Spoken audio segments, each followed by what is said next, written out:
Hi, I'm Colin Ong, and I'd like to talk to you about creating your own franchise. Now, this may sound very funny. Create my own franchise. I do not even have a big company. I do not have a brand. So I'm going to give you very simple steps to understand. Because when you think about creating your own franchise, right? I didn't ask you to create your own franchise today, but maybe create your own franchise within the next 2 years. Let me explain to you. When you think about creating your own franchise, you there comes a time where you have to let go whatever that product is, because you cannot, when you talk about franchise, you talk about creating a business model where people pay a certain sum of money, and then they can get your products, right?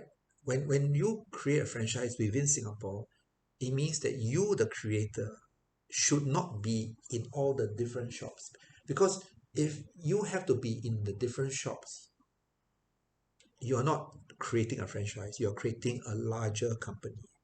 So franchise is creating a process, a brand in which you do not physically have to be at the selling point.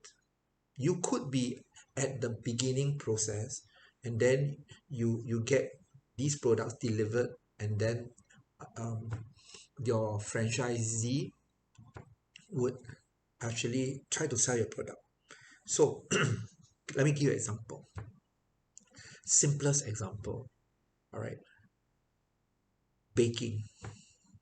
For example, you love to bake a cake, and you you feel that there's this way where you change certain ingredients of the baking process, and the cake is the final product tastes very unique. So you have two choices. Either you can file a patent, which is a protection roughly about 20 years, or the cheapest way is don't file any protection and uh, form what we call a trade secrets agreement. It means um, your workers have to sign that they cannot pass on. That's part of the contract of working with you. Or you are the only one who knows about that secret formula of making that cake, and your bakers just add the ingredients, and they do not know. So there's nothing for them to actually pass on. So maybe trade secrets. So what you can do is you can start experimenting.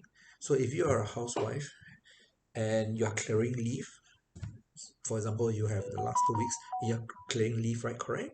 So maybe what you can do is you go to the kitchen, and you can actually take baking powder and maybe add a bit of cinnamon, add a bit of honey, add a little bit of salt and macadamia nuts, and then you experiment. And this is a good time for you to bring your kids together, and you all can do experiments like, okay, I put a bit of cinnamon, how should it taste? And this can also help to share with your kids about the importance of scientific experiments, science, correct? And then later on, you can actually tell your daughter or son, okay, how big you want the cake to be? You want the cake to be. So in this dream process of you creating your own baking franchise, bring your kids together with your journey, and they can learn about business. They can learn even about a bit about microeconomics. They can learn about proportions. They can also learn about why you have to be very accurate with how you do the process, or it won't taste very good. So what I'm trying to say is that this dream that you have of creating a franchise, bring your kids together, make it fun, and even if it doesn't end up as a franchise within the next 2 years, it's a learning experience. So this is how I teach my students. I tell parents that you can make education fun without stressing them, and they can still do very well in their studies. There's a fun way of doing it.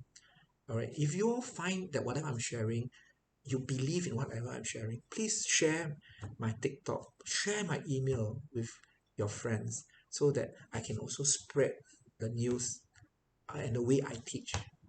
All right. So happy baking.